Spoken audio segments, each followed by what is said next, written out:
Pomaže Bog, dobrodošli u srpski košarkaški magazin SOS Koš. Večeras imam tu čast, a vi privilegiju, da moj vaš gost bude jedan od najboljih košarkaša koje je ova zemlja ikada imala. Čovek koji je poslednju deceniju obeležio u jednoj drugoj funkciji kao predsjednik našeg najtrofejnijeg košarkaškog kluba, Ponosa Srbije, Partizana, Predrag Danilović. Dobroveče prvo i hvala na izdvojenom vremenu. Hvala na pozivu. Mnogo rubrika, mnogo pitanja, preko 100 i nešto, još toliko neodobrenih. Svega i svačega je bilo, mnogo toga ćemo se potruditi i da pročešljamo kroz neke naše uobičajene rubrike, uobičajene teme. Pa ajde da odmah krenemo, molim režiju za prvi telop. Naravno, uvek prvi blok je posvećen onim najmlađima. Idemo da vidimo kako je stanje u jedinstvenoj kadetskoj, odnosno juniorskoj ligi. Vidite kako je stanje na tabeli. Zemun je savladao Aktavis 91-60. Mladost Čačka, Šumadiju iz Kragujevca 87-70. Borac Mocar Sport kao gost Slogu u Kraljevu 77-43. Flash ekipu Vojvodine 99-67 i Mega Vizura ekipu Vršca 83-64. Molim reći za sljedeći telop kada je jedinstvena juniorska liga u pitanju. Dakle, evo tu su juniori Partizan MTS-a na čelnoj poziciji. U posljednjem kolu Borac bolji od Kragujevačkog Radničkog 75-57, Sloboda iz Užica od Nibaka 80-69, Žitko Basket poražen od Crvene zvezde Telekom 60-88, Zdravlje bolje od Vojvodine 82-73, Vršac poražen kao domaćin od Mega Vizure 76-81 i Partizan MTS, dakle lider bolji od Polet Ratine 99-60. Hvala reži na ovim telopima.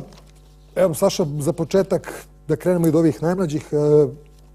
Klub na čijem si ti čelu ima aktuelne i zvanične, da kažemo još od prošlog proleća, prvake juniorskoj i kadetskoj konkurenciji. To se dugo nije, da kažemo, desilo. Tvoj komentar i toga, odnosno već je mnogo pitanja stiglo, ima li tu igrači, ima li tu potencijala za prvi tim? Pa veliku zaslugu, odnosno svu zaslugu, sve zasluge idu direktoru mlađih selekcija Zoranu Stevanoviću i njegovim trenerima i tom stručnom štabu, stvarno. Ja nemam mnogo vremena da se bavim sa tim stvarima, ali imam potpuno poverenje. Stragi je tu, Zoran je tu već dugo godina. Naravno, u koordinaciji sa prvim trenerima, prošle godine to bio Lada, pre toga bio Dule, sad je opet Dule. I to su klinci, da li ima sigurno talenta i kvaliteta. Sad je pitanje i tajminga i datog momenta. Da li će da se pogodi sve kako treba, da li će kucne u drvo, svi budu zdravi, pre svega je to najbitnije. I ne treba da se opterećuje niko time. To će prirodna selekcija da pokaže i da vidi. Tako da sigurno da ima talentovanih momaka. Mnogo nekih pitanja je stiglo sa istom tematikom od onih pravih košarkaških zaljubljenika. Molim režiju da nam pusti ovo sljedeće, ovo prvo pokrivanje uz blagi IT ton, dakle pokrivanje broj 3. Evo, čisto oni mlađi koji ne znaju da se podsjete ili da nauče ko je bio Predrag Saša Danilović, a oni stariji postavljaju pitanje zašto u Partizanu ili u mlađim selekcijama ili u srpskoj košarci više nema igrača kao što smo nekada imali, zašto nemamo šutere, zašto nemamo kreaciju, zašto nemamo sve ono što smo imali. Mnogi su bili skeptični kada su odlazili Kića, Praja i Moka i njihova generacija, ali se pojavila generacija Đorđević, Divac, Danilović, ti, Bodiroga. Međutim, znamo i sami šta se dešava sada. Zašto više nemamo ovakvih igrača? Kakav je tvoje mišljenje o svemu tome? U svakom periodu bilo čega. Postoje usponi, postoje dobra vremena i postoje manje dobra vremena. Znači, naiđe period kad imamo dobrih generacija, dobrih igrača.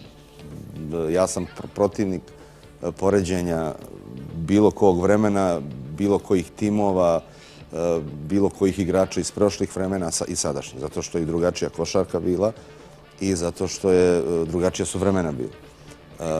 Pre svega, nema se dovoljno vremena za trening. To je jedna stvar. Druga stvar, ne znam baš da li su i svi treneri dobro potkovani i da li imaju strpljenja da se ostaje satima i satima u dvorani. Naravno da talenat mora da bude, mi imamo talentovane dece. Druga stvar je mnogo kompleksnija i složenija, to su klinci koji rano idu iz ove zemlje. Roditelji, menadžeri, projekcije roditelja preko svoje dece da se što pre zaradi. Ne kažem da su svi takvi, ali verujte mi da je većina A odmah da ti kažem, ti si otišao iz Torano s 22 godine. Jesam, sada deca idu i sa 18 godina i uzimaju razna državljanstva i razne stvari im obećavaju. I druga stvar, u toj nekoj staroj Jugoslaviji mi smo imali drugu, posle Italije, najkvalitetniju ligu. I to su velike stvari, velika škola. Nije bilo toliko utakmica, bilo je mnogo više vremena i za trening, što je veoma, veoma bitno. Jer talenat je sasvim u redu, ali ako se taj talenat fino ne oblikuje kroz jedan uporan rad, onda džaba sve to. To su neki od razloga. Mogli bi o ovome da pričamo i nadalje i sve to, ali... Kako je počeo Saša Danilović pre nego što je došao, gledamo Kinder, Knor ili Bakler, različite njegove faze, vidjeli smo malo i Partizana, vidjeli smo i Majamija, ali kako je počeo Saša Danilović, gde je počeo i šta je bilo u njegovoj glavi kada je počinjao? Kad sam iz Sarajeva došao u Beograd. Kad si počinjao da igraš košarku. Kad si počeo treniraš, kako, gde, sa kime? Da kažem, ovu priču znamo, i Kinder i Bakler, vezano za ovaj blok posvećen najmlađima. Ma ne, ja sam počeo da treniram sa mojih možda... Mislim, ozbiljan trening sam počeo da imam u recimo 16. godini kad sam došao u Beograd. Do tad sam ja trenirao u Bosni, ali počeo sam da igram, do 14. sam igrao na basket terenima, onda sam slučajno otišao u košarkaški klub u Bosnu. U stvari, naš zajednički prijatelj odveo meni i njegovog sina da bi svog sina sklonio s ulice. Ja sam ostao tamo, ali ozbiljnu košarku sam počeo da igram, da treniram, ne da igram, nego da treniram u 16. godini. Kad sam došao u Partizan. Imao sam stvarno dosta vremena da treniram, 2 godine. Nisam mogao da igram zvanično, ali tad sam ozbiljno počeo da treniram. Kad sam počeo ozbiljno da igram, pa verovatno onako, kad sam došao u Partizan sa 18 godina. To je sezona 88-89, osvojen kup Radivoja Poraća.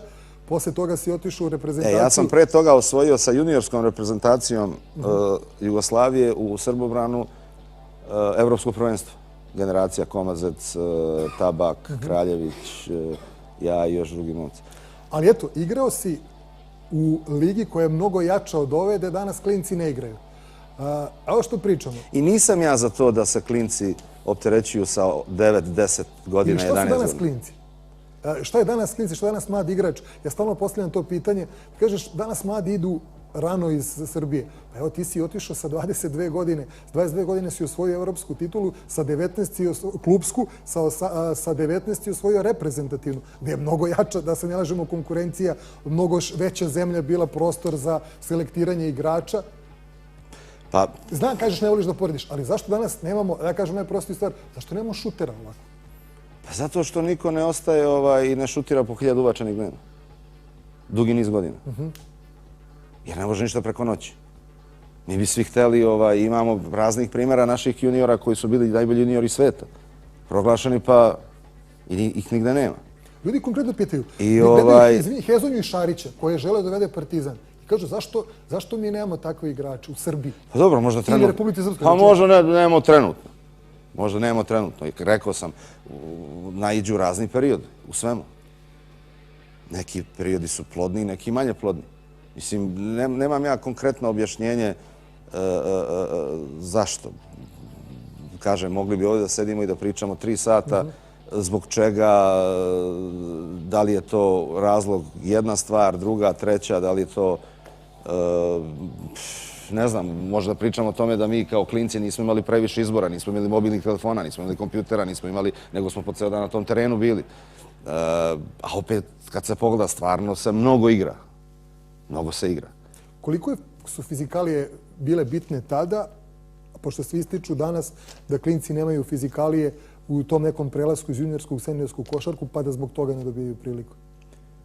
Ma klinci pre svega ne dobijaju priliku zato što većinu njih je javnost proglasila mnogo talentovanim i najboljim igračima. Nemaju isto, neki imaju fizičke predispozicije, neki nemaju. Neki ranije sazrevaju fizički, neki kasnije sazrevaju fizički. Treba imati strpljenja za sve. Ali bi mi svi, i čak i ti mladi igrači, i roditelji, i treneri, svi preko noći da se uradi nešto. To je isto velika stvar. Šutera nemamo zato što, rekao sam, ne ostaje se, niti se verovatno nema se sad vremena, da se ostaje po 1000 ubačenih. Recimo u periodu kad nema treninga, leti, kad nisu sa reprezentacijom. Ne znam da li i koliko klinaca to radi. I ponavljam, ne može sve preko noći. Ne može sve preko noći ako se proglasi da je neko najbolji junior lupam prvenstva i automatski znači da može da igra. Ne može da igra. Ne može da igra. Eto, pitanje da se imali neko trenutno u Partizanu, u Srbiji ili evropskoj košarci, bilo prethodnih sezona, da te podsjećao na tebe? Pa ne gledam ja tako. Ne gledam tako, baš zbog toga što ja stvarno ne volim da poredim moje generacije sa nekim drugim. Niti moju generaciju sa generacijom Kićanovića, niti generaciju posle mene sa našom. Kao tip igrača? Ne znam, stvarno nisam gledao. Ja sam dao sebi tu slobodu pre, koliko ima, 7, 8, 9 godina, meni govorio sam za Blake Stepa da mi, bar što se tiče šuta, ima šut koji sliči tvom. Ne znam. Stvarno. Dobro. Ajdemo ovaj blok oko mlađih da završimo. Evo, u stvari, završili smo uvek na početku, što kažu, žene i deca. Evo, dali smo prednost deci. Molim režiju za Telop kada su dame u pitanju. Poslednje kolo regionalne lige dama.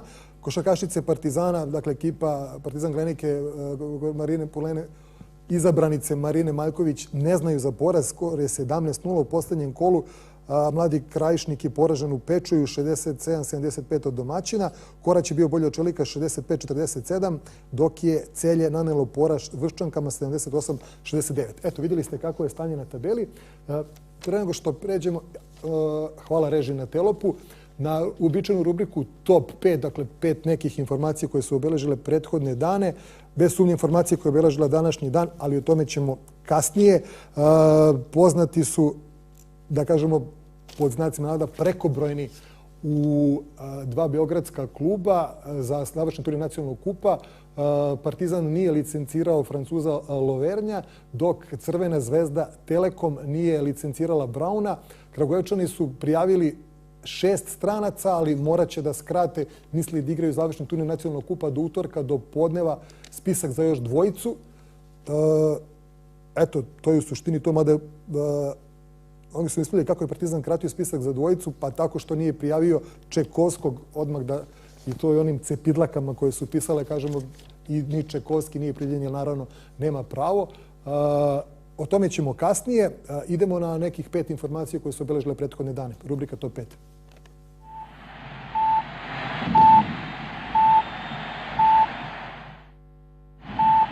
Posle poraza ekipe Unixa od Crvene zvezde Telekomu u Pioniru, čelnici ekipe iz Kazanja raskinuli se saradnju sa srpskim stručnjakom Acom Petrovićem.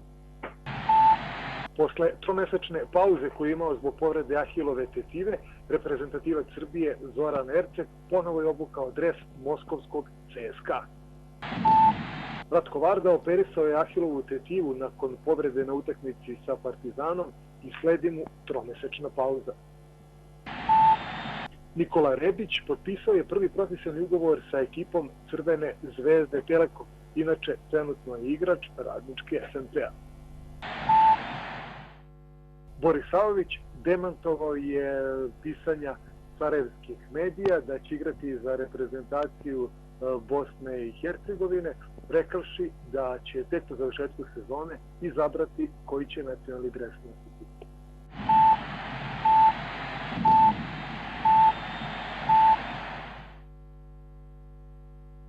Eto, vidjeli ste, da kažemo, neke glavne informacije. Također, danas je stigla informacija da je košarkaški klub Radnički iz Kragujevca kažnjen zbog onih majica zbog nekih dešavanja na prošlonedeljnoj utakmici protiv Partizana sa 3.000 evra, a zbog kritike na račun arbitara trener crno-belih Duško Jošević je kažnjen sa 6.000 evra. Mnogo pitanja je stiglo i oko tih kazni. Pitaju da li vas više koštaju navijači ili Duško Jošević? Pa mrtva trka je to. Zbog kazni? Pa zbog kazni, da. Ali Duško Vujošević i ti navijači, da ne izgledam i da ne zvučim populistički, imaju velike kredite u ovom klubu i nekako ćemo izdržati taj trošak. Bilo je, da, i jedno zanimljivo pitanje je da li plaćate kaznu zbog Grbinih ulazaka na teren i skidanja naočara, što 2 puta to uradio. Grbović može da radi šta god hoće. Tako da Grba je legenda ovog kluba i moj dobar prijatelj i Grba može da radi šta god hoće. Tako da neka se ne brine. Pitaju, kaže, da ste ga slučajno ili namjerno smestili da sedi tačno preko puta Duleta ili ne? Toša ga je tu smestio. To je zbog toga. To je zbog toga. Dobro. Idemo na sljedeći. Eto, zadovoljili smo bar dobar deo još nekih pitanja koje su stigle na tu temu. Idemo na telop Jadranske lige i kako se zakuvalo posle ovih posljednjih rezultata. Poraza i Goke, pobjeda Budućnosti, CD Vite, Radničkog, pa i Olimpije. Boga mi, evo vidimo, ajde Donji dom da komentarišemo. Hvala Bogu, tu nema srpskih ekipa. Drugim zastupnim porazom i Gokea je došla samo, tačnije istrošila je svoje kredite, ima pravo na još jedan poraz pod pretpostavkom da Crvena zvezda Telekom ostvari maksimalan skor. Partizan sada,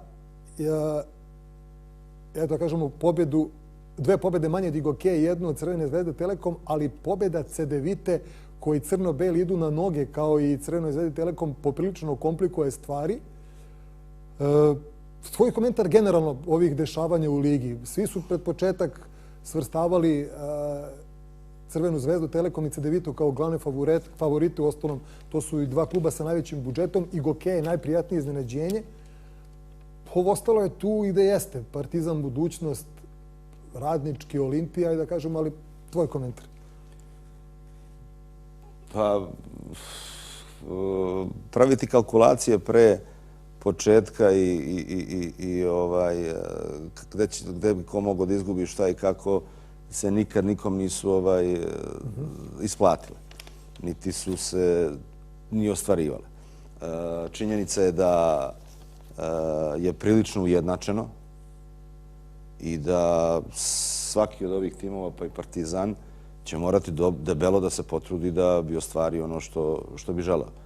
Znači, pri tome timovi dobro igraju.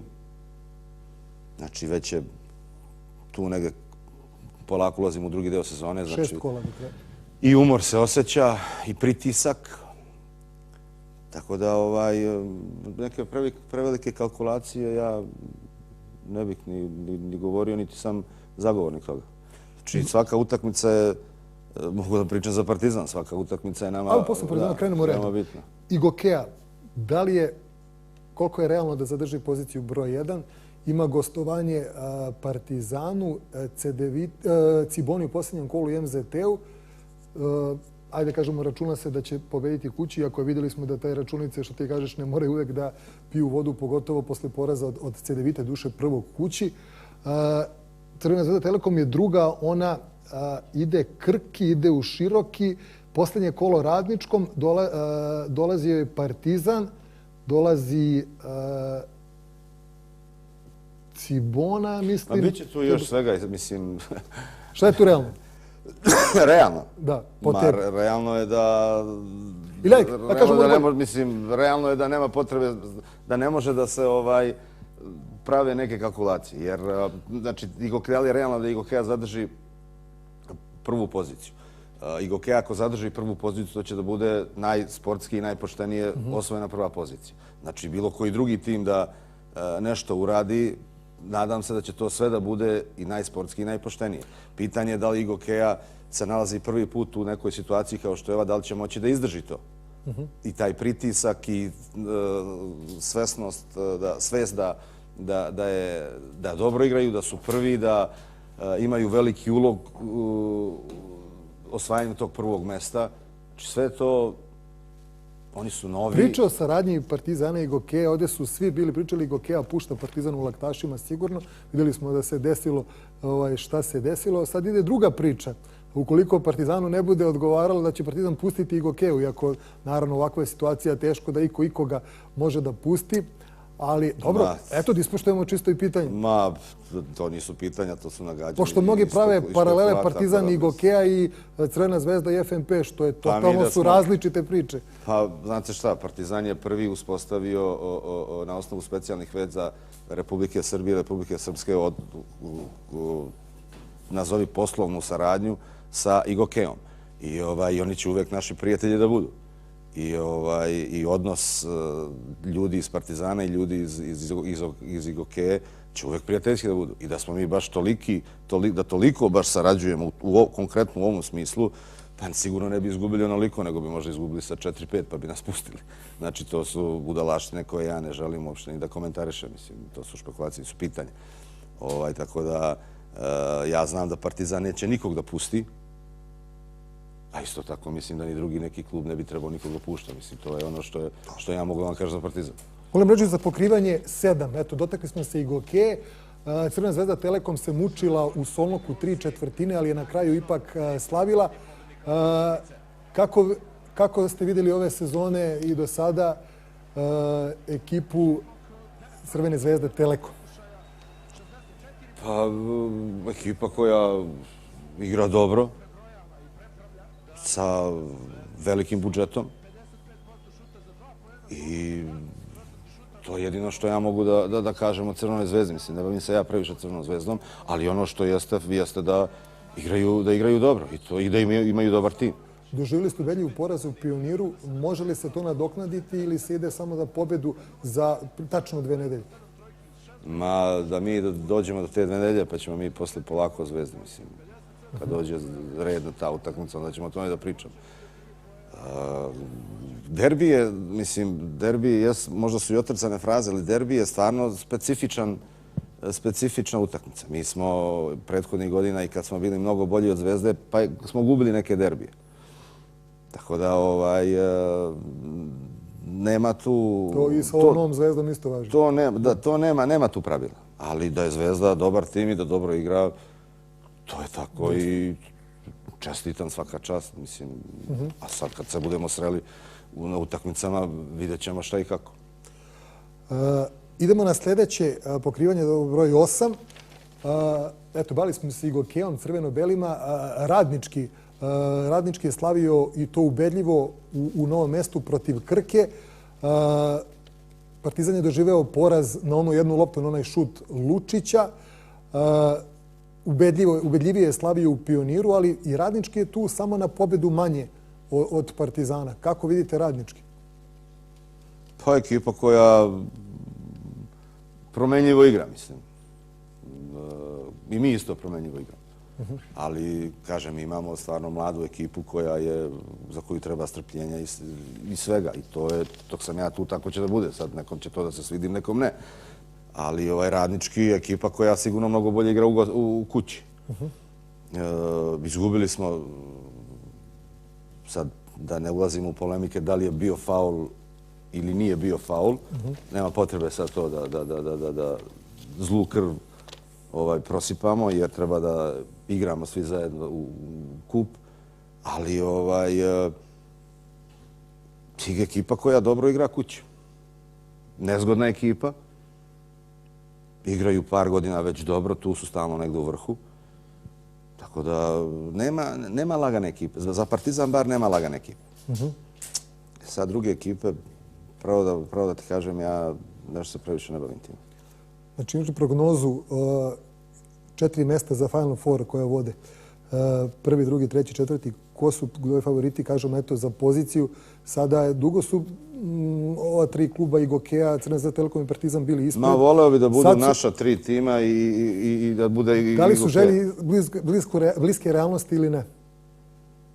Pa, ne znam. Ti me stalno teraš da ti govorim. Ali stvarno ne znam. Mislim, ima još 6 kola, ima nezgodnih gostovanja, ima nezgodnih utakmica kući. Pitali su da li je Partizan bliže Jurnjavi pozicije broj 2 ili eventualno prvog mesta ili da izvisi za Final Four? Možemo da izvisimo za Final Four, a možemo i da budemo drugi. Zavisi od 6 kola. Zavisi od nas, zavisi od malo i drugih stvari, ali sve je moguće. Ajmo prvo da čujemo, Partizan je slavio protiv Splita u duelu 2 bivša evropska prvaka u subotu. Ajmo da čujemo šta su rekli o tom meču iz pobjedničkog tabora nakon utakmice. Dobro večer svima, pa mislim bitna povreda za nas, pogotovo zato što nam predstoji kup, pa i posle poraza u Kragujevcu trebala nam je neka utakmica gde bi odigrali dobro i pobedili i podigli samopouzdanje pred kup. Manje više, eto, pobedili smo, a igra je bila manje više, šta ja znam, dobra. U pojedinim momentima smo igrali odlično, dok smo, eto, dopuštali sebi da kad smo podigli na, ne znam, 15-20 razlike, da se oni vrate u igru i da, eto, da nas muče do posljednjeg trenutka. Mislim da je druga četvrtina bila posebno odlična i da eto, mogli smo, da smo imali u pojedinim situacijama i više koncentracije, da tu četvrtinu i završimo bez primnog poena, a dobro, opet najbitnije je pobjeda i to da eto, vratimo neko samopouzdanje pred kup i da kup odigramo što bolje i da pokušamo da osvojimo. Hvala, Marko. Da li imate pitanja za košarkaša Partizana MTS? U redu. Hvala. Marko Mišović. Gospodin Milošević, izvolite.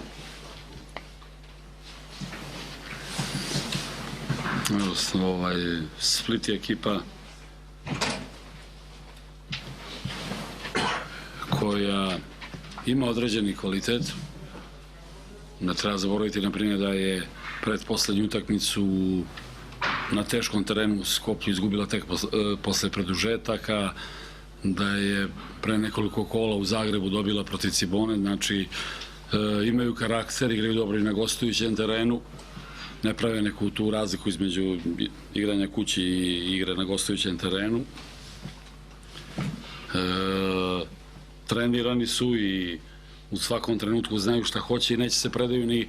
Mi smo jednog momenta odigrali nekoliko kontranapada i izašli na 18 razlike, međutim oni nisu stali s igrom, promenama odbrane, borbenošću i došli su ponovo u jednog trenutka na 7 razlike, s čime svakako mi ne možemo da budemo zadovoljni tim periodom igre i tim nekim padom i činjenicom da povezujemo greške. Slabiji napad sa lošom odbranom, pa ponovo loš napad i tako i u tim povezanim greškama pravimo neke negativne serije. Bilo je dobrih momenta, bilo je stvari koje su za pohvalu, ali celokupnom igrom nisam zadovoljan, jer igra mora se prosuđuje na osnovu 40 minuta. Ja sam pobedom, naravno, i oni nisu ekipa koja dolazi sama, se dobije. Kažem, igrali smo i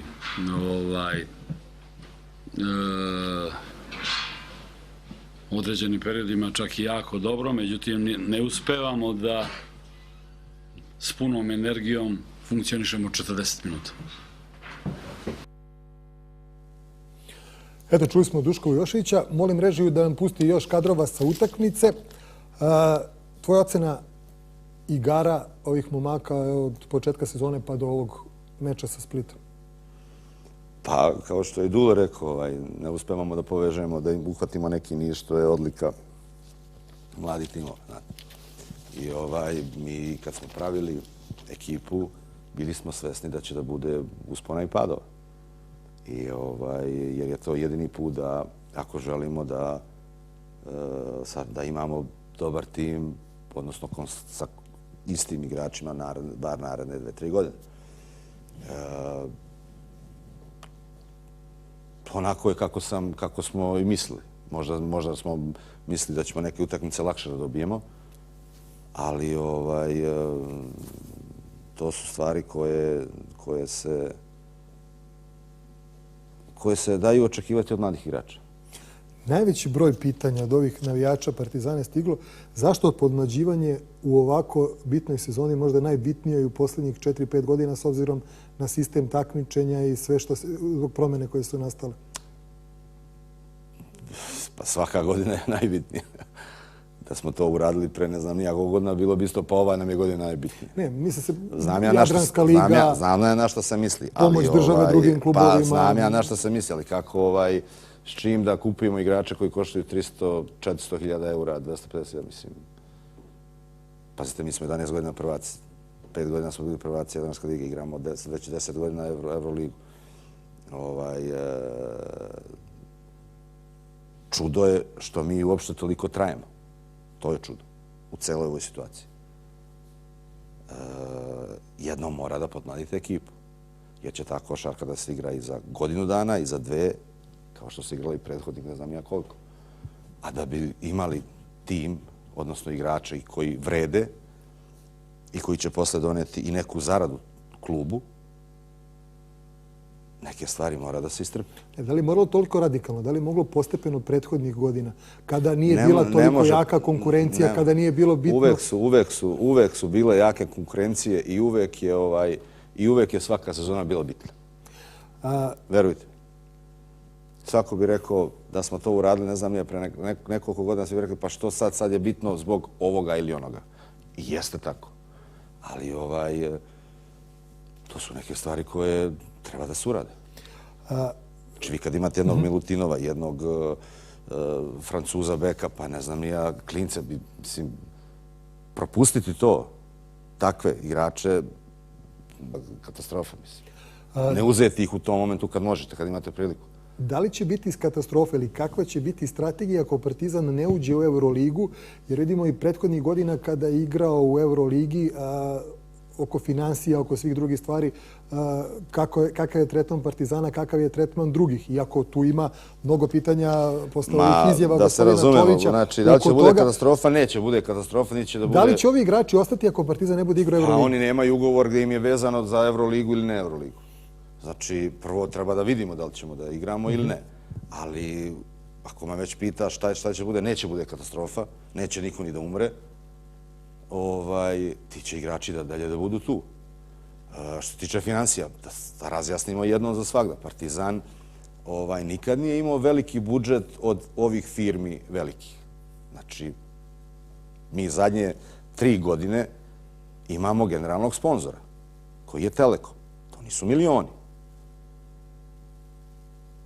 Koliki su to iznosi? Je li to poslovna tajna ili... Pa nisu to milioni, znači, ali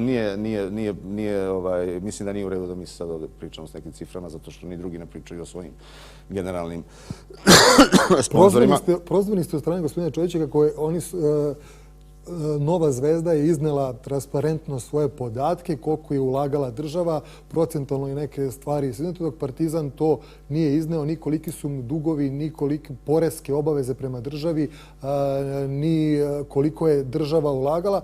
Onda pa nek se kaže koliko u Zvezdu Telekom ovu novu, da ne pominjemo onu staru, koliko je ulagalo državnih firmi, a koliko privatnih, koliko sada? To što gospodin Čović priča i to što on postavlja pitanje, to što on možda misli sad da je neki ko treba da tako nešto ispituje, možda je trenutno u toj situaciji, ne pada mi na pamet, ja sam to davno rekao. Gospodin Čović neka se bavi svojim stvarima koji se bavi, nema nikakvih problema, ali on je posljednji čovjek kome ću ja da pričam koliko je država uložila u Partizan, a to može vrlo lako da se sazna jer to su državne firme. A ono što sam htio, znači, ne interesujem ja da gospodinu Čoviću bilo što objašnjava što se tiče toga, niti ja tražim da on meni objašnjava, ali Partizan je svoj budžet punio tako što je prodavao igrače. Imao igrača da prodaje. Od prodaje tih igrača 70% novca ili 60% novca išlo na plaćanje dugova koje smo imali tokom sezone. Znači, ako bi gledali samo državu kao državu, a sad, znači, na ovo možda se nadovežemo, ja ne želim stvarno da ulazim u bilo kakvu polemiku, znači, dosta je bilo tih prepirki, polemika, vidim da poneki put ima tih peckanja, ali mene to stvarno više ne interesuje, niti me interesuje šta gospodin Čović priča ili neko drugi. Neka ljudi gledaju svoje dvorište kao što ja gledam, kao što mi gledamo ja gledam moje dvorište, to je Partizan. Ne dam na Partizan, pa taman da se zove Isus Hrist. Ne dam na Partizan, pogotovo ako su to nonsens i gluposti. Ali da objašnjam ja neko, na me pamet. Znači, to lako može da se vidi koliko je Partizan dobio od državnih firmi. Ali ako sad počnemo o tome, onda šta ja treba da kažem? Pa ne, ajmo da vidimo od 2000. pa ne znam nija do 2007. ili ne znam nija 2008. koliko. Što, mislim, to je potpuno pravo imam, ali mene to ne interesuje. Ja nikad nikom nisam tražio da gleda. Ako neko hoće da gleda, zna se ko treba da gleda, dođe u klub. Nikad nikom nije bilo... Sad, mnogi zameraju što to čini trener Partizana Duško Vujošević, što se on oglašao podom toga, a ne vi. Vi ste se jednom, ja sad čast vi, čast ti, posle, ne znam koja utakmica bila ispred u hodniku pionira za sve novinare. Jeste, kad je bilo sa onim dopisivanjima levo desno gdje je to otišlo malo previše. Znači, ali da gospodin Vujošević i Čović su imali, da kažemo, prepisku, baš ono bukvalno kroz medije, da je taj posao vaš posao, a ne gospodina Vujoševića? Pa, Dule je specifičan trener. I Dule ima pravo da kaže te neke stvari koje misli. Ja nemam ovaj problem sa sujetom da me svi zovu predsjedniče i da ja moram samo to. Ne, Dule je specifičan trener. On ima pravo to da kaže. Meni to ne smeta ako misli da ima pravo to da kaže. A pri tome svi pričamo daj da smirimo malo loptu. I onda kad se izađe i kad se kaže nešto se smiri lopta, se ne priča, da gledamo naše stvari, onda ni to ne valja. Znači, verujte mi da mogu svaki dan da izlazim, kao što radi gospodin Čović, svaki dan u novinama u javnosti, ja mislim, verovatno čoveku to treba. Mene to ne interesuje. Ja sam ceo život bio u javnosti, mislim. Mene to ne interesuje. Ne želim, ali pre svega ne želim da svaki dan bi mogao nekog da pecnem ili ovoga ili onoga, verovatno i oni. Ali onda ćemo da završimo stvarno, košarka će bude u nekom 15. planu. Nema potrebe. Koliki je problem što Partizan nema političare u upravi, iako opet kad to kažemo, koja je uloga političara koji su bili na raznoraznim, pa da kažem reći mestima, ali u onim klipinzima Partizana da se ovde bilo gospodin Dodik kao počasni predsjednik, bilo Andrija Mladenović. Andrija Mladenović i danas tu. Nisu na vlasti, ne znam nija koliko. Uloga gospodina Dodika? Uloga gospodina Dodika... Ja namjerno čitam više pitanja navijača, Crvene zvezde, Telekom, nego... Pa naravno, to su stvari koje su vrlo jednostavne. Gospodin Dodik je jedne godine pomogao Partizanu finansijski. I on je prvo naš prijatelj, drugo čovjek koji navija za Partizan, to ne krije. Ali njegova uloga je prijateljska uloga. Mislim, nema tu neke velike tajne. A da li je problem što nemate političare da se više pitaju u klubu, da imaju veći marketing kroz klub? Da li bi možda bilo bolje Partizan? Neka dođe kogod hoće i donese novac Partizanu i evo mu neka bude šta god da će. Bio to političar, ne političar, nema nikakav problem. Imate li šejka nekog? Šejka nema. Nemam šejka. Nemam stvarno nikakav problem, ali znate šta, mnogi od tih ljudi, ja ne zamjeram političarima koji navijaju za Crvenu zvezdu, koji pomažu Crvenoj zvezdi. Ja sam možda malo više ljut na političare koji navijaju za Partizan, a koji ne smiju da pomogu Partizanu ili ne mogu. Nisam ljut, nego, mislim, čudno mi je. Nemam ja problem to što će političari da pomogu Crvenoj zvezdi ili ne znam. Pomažu državnim klubovima. Znači ne pomažu... To je bilo pitanje. Da li je formalno pravno, već postavljaju pitanja, država finansira privatni klub? Partizan? Crvenu zvezdu Telekom. Pa to ne znam, to vidi se lako Crvena zvezda, mislim, može lako se provjeriti. Isto je to stiglo pitanje na jača Partizana. Nije pitanje za mene. Kao što je bilo pitanje. Nije pitanje za mene. Nije pitanje za mene. Nemam nikakav problem da znam, rekao bi. Ko odlučuje o dovođenju igrača u Partizan, o odlascima, pitaju koliko tu sarađujete, koliko se pitate vi sa Duletom. Pitam se, konsultujem se sa Duletom, ali kao što je to bio uvek posao trenera dok je Dule Vujošević bio u prvom onom mandatu, pa je bio i Vlada Jovanović, gde se o samom pitao, kao i pred... Trener se pita, jer ne mogu ja da pravim, nisam ja trener. Ipak, na vaše mesto je bio pred 2-3 nedelje gospodin Đilas koji je rekao, kako ja, bez toga što sam predsjednik Saveza, kako ja mogu pitan Dudu nešto je ovo, ono, to je bilo smešno. Ipak, predsjednik Partizana, za razliku i od Saveza i ostalih drugih klubova, si ti. I to nije isto kao neko drugi. Dobro, ja sam igrač bio i sve to, ali verujte mi da naravno da pričamo Dule i ja. Normalno da pričam. Ali on je taj koji sastavlja ekipu. Da, i pitali su koliko je bilo za vreme Duleta i za vreme Vlade. Koliko je bilo? Kako su se igrači... To je posao trenera. I uvek bio. To je posao trenera. Uvek je bio, zvao se on Dule Vujošević ili Vlada Jovanović. Tvoje mešanje u struku, znači... Ne, apsolutno ne. Dobro. Pitujte komentar koliko je motivisalo momke, a koliko je štetila ona izjava Duška Vujoševića pred početak sezone da je ova generacija talentovanija od one generacije sa sredinom 80-ih u kojoj si ti igrao. Pa ne verujem da im je štetila nešto mnogo. To može bude jedino kompliment. I obaveza, ali pozitivna obaveza da dobro treniraju i da pokušaju da dostignu neke stvari, ali to jedino treba se shvatiti kao kompliment, ne kao opterećenje. Ne verujem da je bilo ko shvatio kao opterećenje. Pitite, evo, koliko ti veruješ u ove momke i koji su njihovi dometi? Ja apsolutno verujem u ove momke i njihovi dometi ne mogu da se mere periodom od 3, 4 ili 5 meseci. Ti momci su tu došli da bi mi sa željom našom i njihovom da ostanu malo duže. Na konferenciji medija bilo je još par nekih pitanja oko Kupe, oko nekih drugih stvari, oko onog izlaska iz igre Bogdana Bogdanovića. Pa evo u ovom bloku da čujemo šta je rekao trener crno-belih na sva ta novinarska pitanja, odnosno šta je odgovorio. Da li ste sa Bogdanom Bogdanovićem imali neki poslovne prodate lopte i kontra Vukušića? Čemu ste ga poslali u slačionicu? Ne, on ima problem sa skočnim zglobom. Tako što da stavi led i da se uradi neka terapija, da se što je moguće više skrati eventualna pauza. Sljedeće pitanje? Naravno. On dnevni list sport. Da li se znate ko je preko brojan od ovih stranaca? U ponedjeljak. Mislim, to je i zadnji rok, jel? Ne znam se ko će bude, niste već. To otprilike se zna, ali još treba sačekati malo te treninge, vidjeti neku zdravstveno stanje, da nema nekih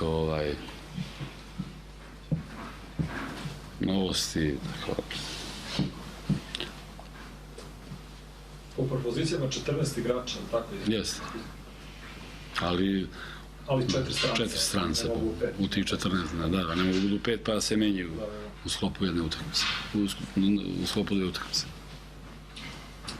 Sljedeće pitanje? Hvala Knežević iz Reke. Ako nema više utakmici, možete samo da kažete što znači dolazak Petra Božića nazad na Partizan i imali neki, da li dobije neko konkretno zaduženje?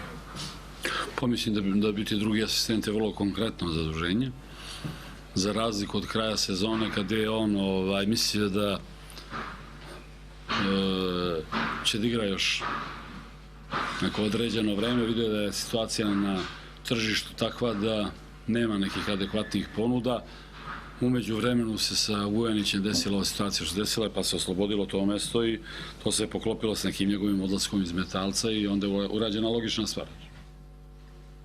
Mislim da je on pravo rešenje i da je stručni štab s njegovim dolaskom pojačan i da na njega može se računati u nekoj perspektivi.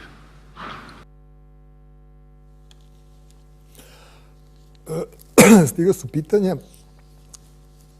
Hoće li se vratiti toliko izgubljenih utakmica na jednu loptu, 7 ili 8, imali straha od takozvanog dobijanja gubitničkog mentaliteta?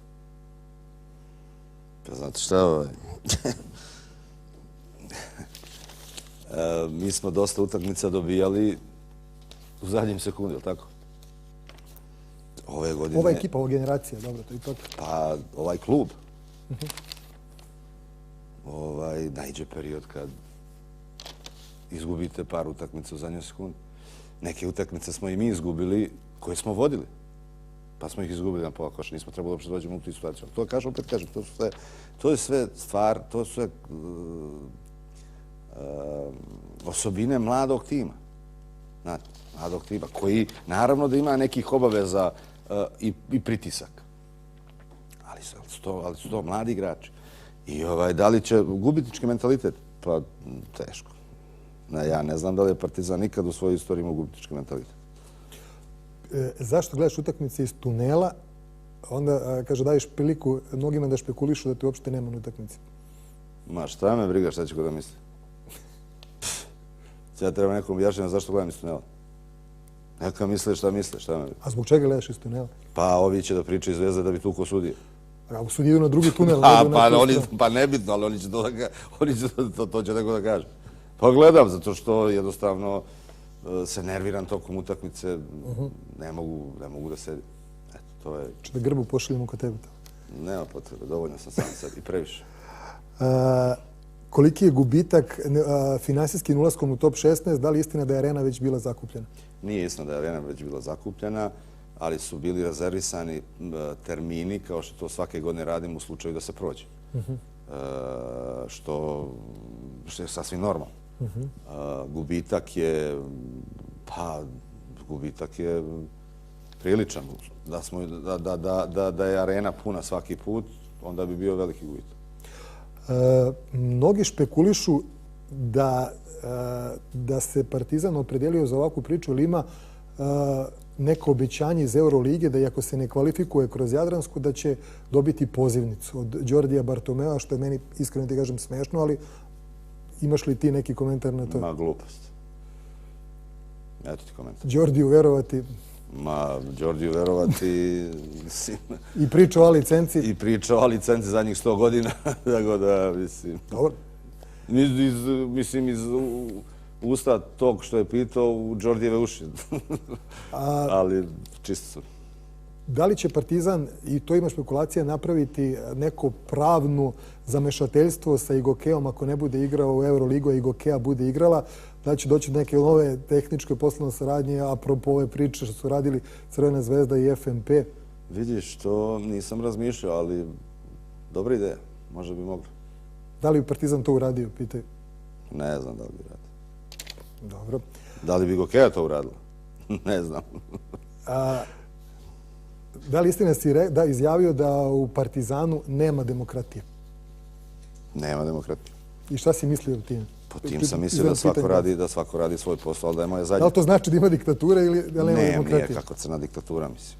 U Partizanu su ljudi godinama isti, ljudi koji dobro rade svoj posao, ljudi, mi smo, međusobno smo prijatelji, poznajemo se mnogo godina, ali zna se red. Ajde dok mi pričamo, molim reći da vam puste ovaj telope broj 12, to su statistički parametri Jadranske lige. Da imaš li informacija gde će se igrati Final Four? To je svake godine prilika za špekulacije, za sve i komentar. Nemam informaciju, još se ne znam. Gospodina Đilasa ovde da nešto se pominje Zagreb, mada... Ako uđe CDVita... Nešto se pominje Zagreb, ali stvarno ne znam. Ne znam, možda ne bi bilo loše da se organizuju ako uđu i Zvezda i Partizan, da budu, ako budu u Final Fouru, da se organizuju u Beogradu. Ja znam da su to troškovi, ali možda bi malo šire trebalo da se gleda. Bilo bi dobro za našu košarku. Bilo bi dobro za našu košarku. Sigurno bi bila arena posećena. Sigurno. Jer i Zvezda igra odlično ove godine, Partizan je tu gde jeste, mislim, ali, znate šta, to su veliki troškovi. Još od Dragana Kićanovića, pa i da kažemo da ovih dana Partizan je bio poznat po tome da je mrestilište mladih igrača i reprezentativaca, da kažemo srpskih. Sad pitaju da li nema toliko srpskih igrača, Partizan dovodi mlade strance i koliko šteti klubu odlasci Miljenovića, Beševića i Andjušića imidžu kluba? I šta mislite o odlascima tih igrača? Pa, oni su otišli zato što misle da će negdje drugo da igraju i da će bolje da se razviju. Ja im želim stvarno sve najbolje. Da će šteti imidžu kluba? Da. Pa ne možemo, neće da šteti imidž kluba. To je naša ocena, procena i kažem, daj Bože da ti igrači budu ono što javnost piše o njima. Mediji u stvari, ne javnost. Pitaju koliko, naravno, različitih ima, sve čitam čestitke, da ne budu ono želje, čestitke i pozdravi. Nemoj čestitke, nemoj da odlaziš, Saša, i slično. Špekulisali su mediji da letos, tokom leta, da ideš. Sad se opet pominje ta priča. U čitavu priču su ubacili i tvoju ćerku kao talentovanu teniserku. Navodno, današnji svet profesionalnog tenisa i kada deca ulazi, traži punu pažnju i putovanje roditelja. Pa ima moja ćerka i majku. Moju suprugu, može ona da ide, ja ću da ostanem tako. Ako dođe uopšte do toga, ali daj možda. Tako da, mislim... Dokle Saša Danilović namerava da bude u Partizanu? Pa ne znam, nisam ja... Pominje onu neku priču da si negdje izjavio da si 15 minuta si završio svoju karijeru. Ne, trebalo ti da odlučiš za igračku, još manje ti treba za Partizan. Ja sam za 5 minuta završio svoju karijeru i sad zamislite koliko meni treba da napustim bilo šta drugo. Znači, napustio sam 5 minuta ono što najviše volim, jer sam mislio da je dosta. Zamislite koliko mi vremena treba da napustim nešto drugo. Ja ću da ostanem u Partizanu onoliko koliko... Nisam ja ni dolazio u Partizan da bi ostao 13 godina. Niti smatram da sam ja Bogom dan da vodim Partizan narednih ne znam nija koliko. Apsolutno ne. Nisam ja... Mislim, ja vrlo dobro znam i ko sam i šta sam uradio. Meni ne treba mesto predsjednika da bi me prepoznao neko u samoposluzi ili ne znam nija gde. To mi ne treba. Šta ti je bilo u glavi kada si dolazio i sada kad se osvrneš na ovu vremensku perspektivu i na sve trofeje, ali i probleme na kojima si se sretao, da li ti je drago ili koliko si se puta pitao šta mi je ovo trebalo u životu? Pa svako se, ja mislim da svaki čovjek bilo koji posao da radi, ponekad se zapita šta meni ovo treba u životu, šta će mi ovo? Pa ja, naravno, ali to je sve kratkog daha, mislim. Sve su to normalne stvari. Ima li zasićenja ili ima i dalje motiva? Nema zasićenja. Mislim, to je klub iz koga sam ja ponikao, klub zbog kojeg sam ja 2 godine pauzirao, klub koji stvarno mnogo volim.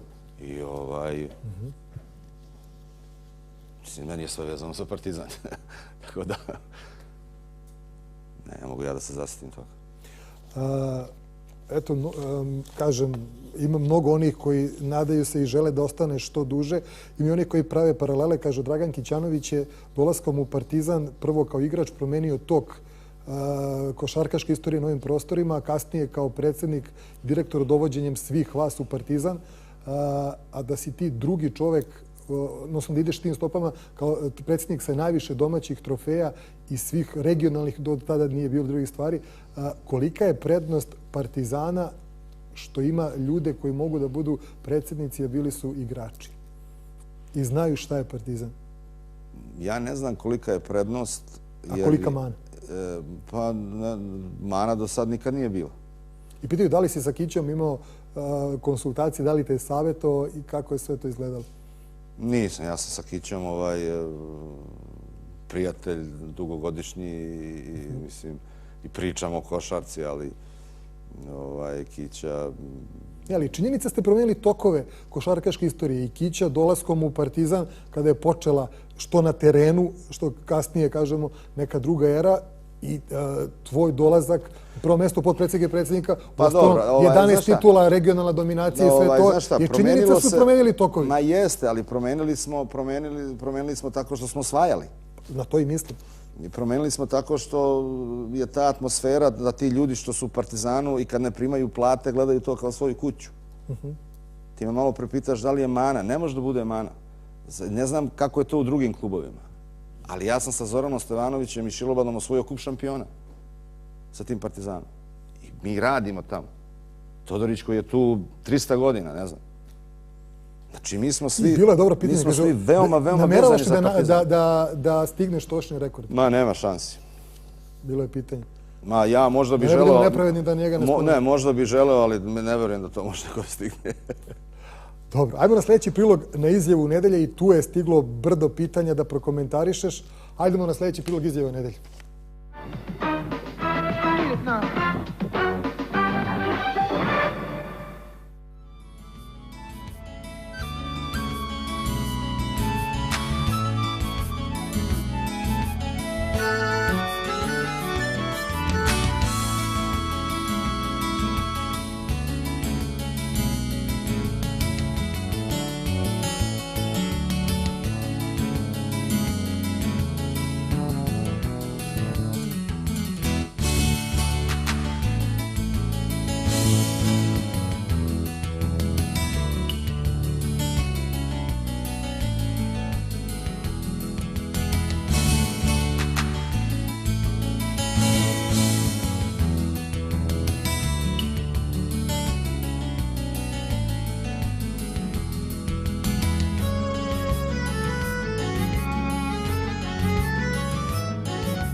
Pretpostavljaš da znam o čemu se radi. Miško Ražnjatović je ovdje izjavio da je CSKA i Messina da su želeli Westermana, ali da je i on i Partizan da su to odbili, da nisu želeli da ga prodaju.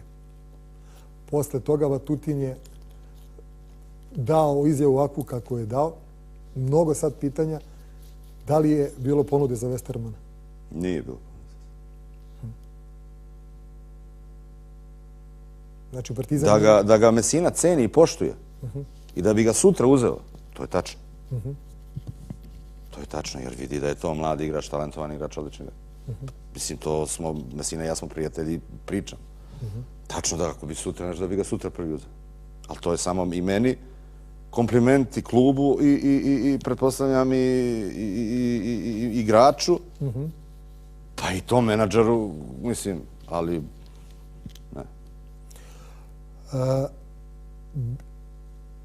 Pitanje je večito oko dvorane. Šta je oko toga? Vidjeli smo i čitali izjavu ministarke Alise Marić, poprilično žustrim tonom. Malo se naljutila. Obratila. Čuli smo i predsjednika Saveza gradonačelnika Đilasa koji je također i to prokomentarisao ovdje. Kakav je tvoj komentar na sve to, a i na neke opaske? Da li bi Partizan mogao finansijski da održava tu dvoranu koju bi dobio, s obzirom da bi to povećalo troškove kao što svaki objekat slično... Zašto bi povećalo troškove? Pa mi plaćamo, ne znam nija koliko, 100.000 eura što pioniru, što školama. Pa ako uštedim i 60%, a uštedit ću sigurno i 70% i 60%, pa naravno da mogu da održavam. Naravno da bi održavao. A druga stvar, šta je došlo oko te sale? Što se tiče hale, posljednja informacija jeste da je sve u redu i da treba da bude na narednoj vladi. Znači da su se svi te neke podmetačine, u smislu zarez ne treba da stoji ovdje, nego stoji ovdje, pa vrate, pa...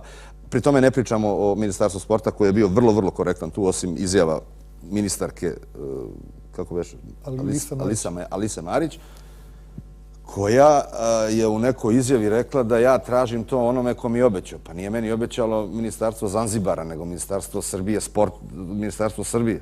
Znači sporta Srbije. A priča se ta sala deli sa nekim? Pa to što oni pričaju, mogu da pričaju šta god hoće, ali to bi skandal bio neviđen. Jeste, bilo je pokušaja da mi to kao nešto delimo sa nekim atletskim, gde uopšte ne vidim kako to može se deli.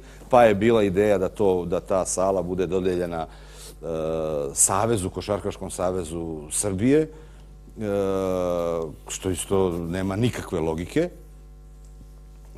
Ne znam ko se to toliko brine o toj našoj srpskoj košarci, pa i ovo hoće da uradi. Tako da, po posljednjim informacijama koje imamo, znači sve je kako treba. Baš juče sam pričao, dobio sam tu informaciju i to bi trebalo vrlo brzo se nađe na sednici vlade Republike Srbije. Posle toga se otvara tender za izvođača radova. Mi građevinsku dozvolu imamo. i neke stvari su se tražile malo intendenciozno, koje nisu mogle da se, nije ništa bilo protivzakonito, tako, ali nadam se da će to da bude vrlo, vrlo brzo na sednici Vlade Srbije. I jedna stvar koju ne shvataju ljudi, mislim, to je i spomenik i Ministarstva sporta Srbije i Ministarstva i grada. Jer niko tu halu ne može da proda.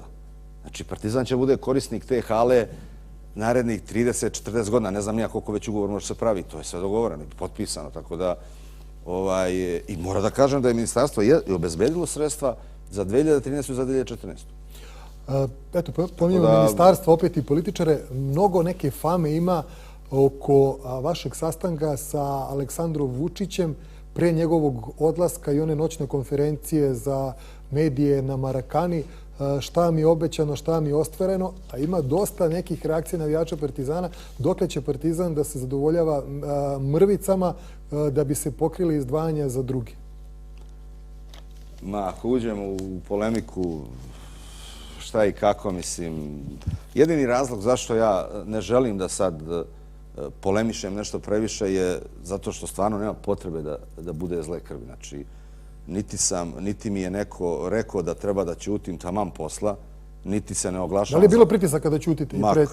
Nema nikakvih pritisaka, ljudi, šta vam je. Ili ucena? Ma, kakvih crnih ucena, s čime da ne ucena? Čitamo pitanje. Pa naravno, ali mislim, ljudi malo vole da mistifikuju stvari. Sastanak sa Vučićem je bio, ja sam se 2 puta sastao sa Vučićem. Sa gospodinom Vučićem sam se 2 puta sastao i za sada jeste samo ubrzano neke rate od nekih preduzeća koje mi inače treba da dobijemo. Mimo toga, za sada još ništa nije došlo. A imam čvrsto obećanje da će to da bude. Tako da, to je istina. Priča o sponzorima državnim, odnosno privatnim. Zašto Partizan nema privatne firme kao sponzore, dok je gospodin Čović izneo podatak da je 80% kluba, sponzora njihovog kluba kroz privatne firme, teko ostalo sitno kroz državne. Ne znam.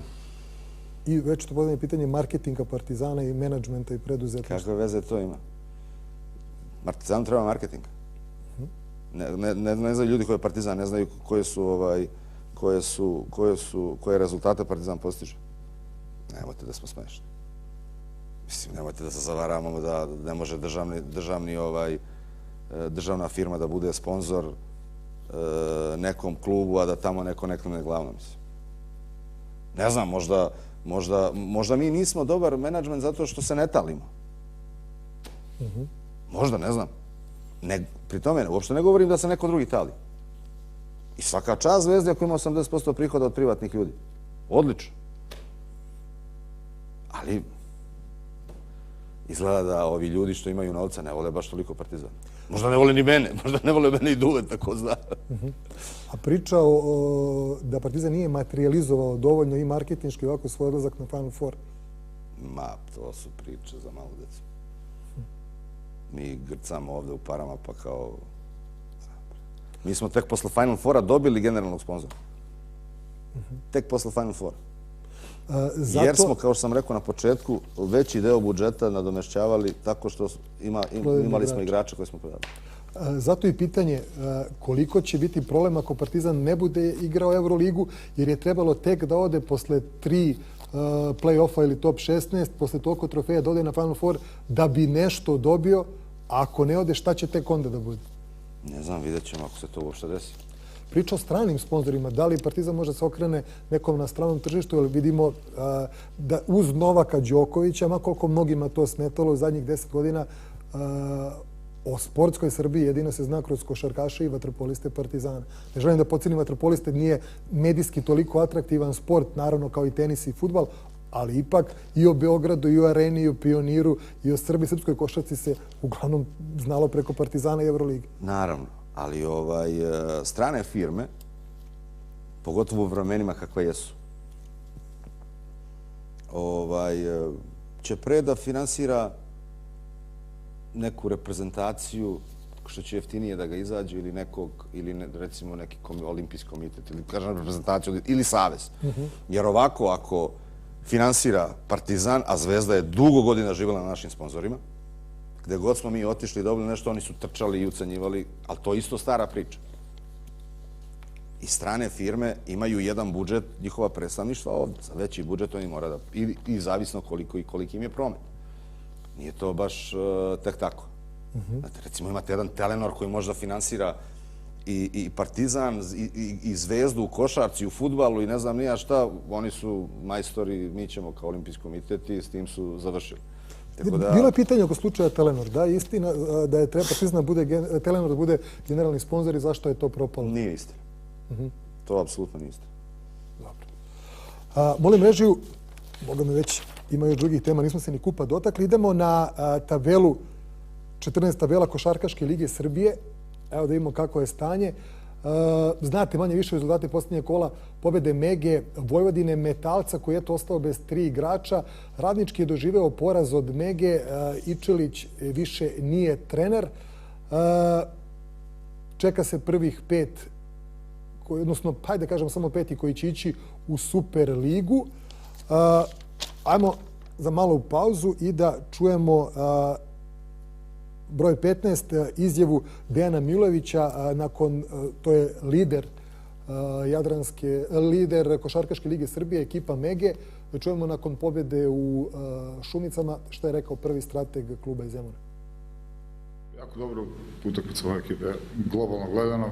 Međutim, prva četvrtina je bila prilično loša, gde protivnik imao neke svoje šanse i nije iskoristio da to i materializuje, jer je završena praktično u egalu 18-16, a igrali su bolje barem za 5 do 10 razlike. I onda smo mi našli dobar moment, odigrali jako dobro odbranu prvenstveno, iako nismo kontrolisali skok tom nekom odbranom, smo uspeli da ukrademo neke lopte i da to materializujemo i šut nam se kasnije otvorio i posle samo razlika rasla. Drago mi je što nismo pali u drugom poluvremenu, jer 20 razlike može da se stigne, a ekipa kakva je Radnički to je sigurno sposobno da uradi. Međutim, čestitovi igračima stvarno se nisu opuštali do poslednjeg momenta, čak i ovi igrači koji manje igraju, koji su igrali na kraju i oni su dobro radili posao. Poželao bih sreće ekipi Radničkog u nastavku, jer sigurno sam da je ovo mnogo bolja ekipa nego što trenutno rezultati pokazuju.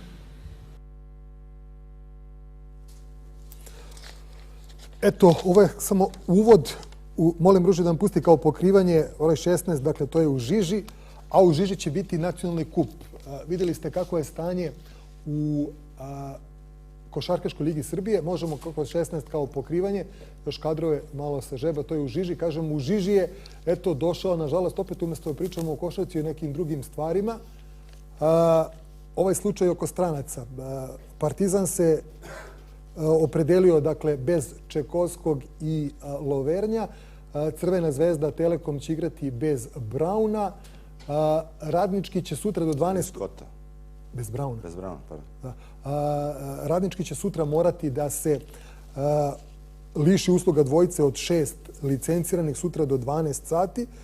Eto, po već trećoj emisiji treba pričamo o tome, kažem, bio je i kao advokat Miško Žnjatović, bio i predsjednik Saveza Dragan Đilas. Ja ću opet ponoviti, registracioni pravilnik je donet u martu, Skupština je bila još jedna u septembru.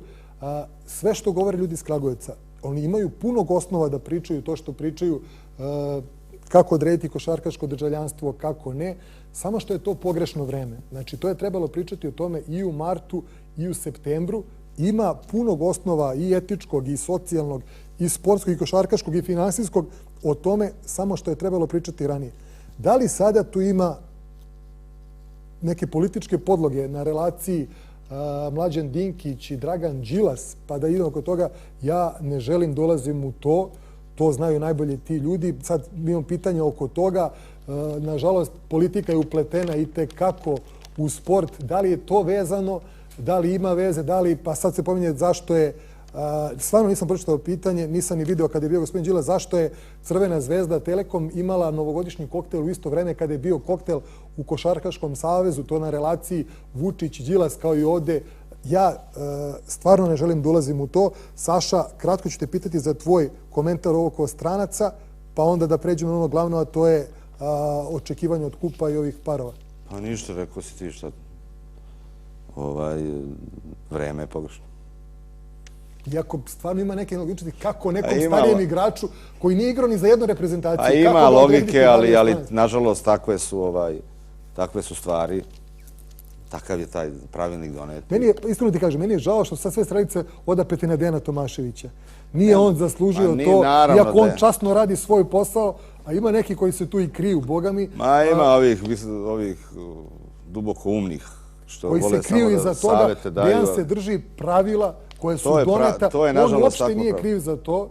To je nažalost takvo pravilo i ako ne valja, onda ga treba menjati, ali sad je trenutno tako. Zna si procedura. Trenutno je sad tako i šta da se radi? Očekivanje od kupa. Koliko kup koji je realno obezvređen totalno, nažalost, kao i naše prvenstvo, ali opet ja ne ponavljam, dobro znate, i od pre 5, 6, 7 godina zaslugom koga, da se ne ponavljamo, zbog čega nema nikakvu vrednost, koliko može da utiče i psihološki i kroz neke druge vidove i na dešavanja u Jadranskoj ligi, ajde da kažemo i za nastavak sezone? Svaka utakmica, znači pričam u ime Partizana, naravno. Svaka utakmica je bitna, a pogotovo trofej. Uvijek je lepše trofej osvojiti nego ga izgubiti. Tako da sigurno da ništa osim pozitivnih stvari trofej ne može da donese. Osim samo pozitivne stvari. I nagradu neku i tim igračima što su nagradu u smislu kao trofeja radu, odricanju i ne samo igračima Partizana, nego pretpostavljam bilo koje ekipi. Očekuješ li polufinale Partizan, MTS, Mega, odnosno Crvena zvezda, Telekom i Radnički Kragujevac? Očekujem. Da posle četvrtfinala to budu polufinalni parovi? Trebalo bi. A imaš li favorite za finale? Imam Partizan. Protiv koga? Svejedno mi. Samo da ne bude krvi. Pošto se stvara takva atmosfera da se plašim da će bude svega i svačega. Ajde kažem, eto, nažalost... Jer je već prošle godine bilo na ivici incidenta, mučno, ružno, a već se stvara atmosfera da mnogi su prešli preko toga neko želi da materializuje neke stvari, veliki glad prethodnih godina, neko se trenutno osjeća mnogo jaka, ničija ne gori do zore. I sve se plašim da ne bude stvarno velikih problema. Da ne bi bilo posle ja pametan, evo sad kažem. Uz, nažalost... A neću dati da niko na Partizan... A znamo kako je, nažalost, bezbednostna situacija u Kragujevcu. Još jedan, izvini, detalj. Jer tamo policija i gradske vlasti ne stoje dobro. To mene ne interesuje. I tu može, ne daj Bože, da dođe do problema. To mene ne interesuje, to nije moj posao. Ali to su stvari, ne daj Bože, šta može da se izrodi. Ali neću dozvoliti da bilo ko na Partizan sikće, niti reži, niti laje. Bez razloga. To sigurno.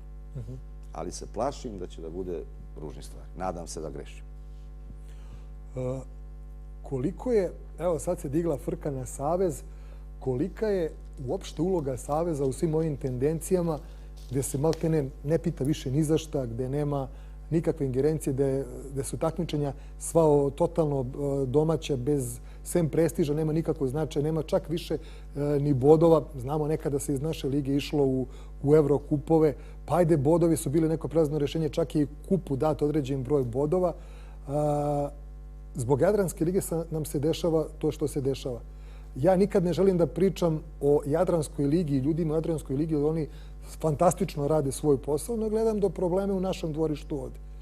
Koliki su problemi, kolike su posljedice nekih odluka zbog kojeg se, ako si ne varam, i ti svojevremeno otišao iz Partizana? To je stara priča, mislim, možemo da pričamo do sutra. Zato što ljudi pitaju... Srpska košarka može jedino da zaživi ponovo ako se dogovore srpski klubovi da izađu iz Jadranske lige. Šta to povlači? Povlači da ne može niko da igra Euroligu. Šta to povlači? Znači, onda fino, ako je državi bitno, to mora bude državni projekat. Ako je državi bitno da država Srbija ima srpsku ligu, onda će na fino državni ljudi koji se vidi toliko brinu za sport, dođu i kad pozovu ljudi i kažu, vidite ljudi, država će da obezbedi isti budžet Zvezdi i Partizanu narednih 4-5 godina. Ali ima da igrate samo Srpsku ligu. Dobro, treba da pomogne i Borcu i Slogi. Naravno, nema problema, naravno. Proporcionalno značaju ekipe, jer ne može Borac ni FNP da ima isti budžet kao što ima Partizan. Ali to država mora da uradi. I tu je cela priča završena sa našom Srpskom ligom. Savez ima obavezu da stvori uslove za reprezentaciju. I to ti ljudi rade dobro. Ovo ostalo, znači, a liga kao liga i Dejan Tomašević sam ne može ništa da uradi. Ne može da se podigne naša Srpska liga. Ne može da se podigne lupam Leskovac, ne može da se podigne Borac, ne može dok država ne obezbedi uslove. Sve ostalo je prazna priča. Kako daš komentar?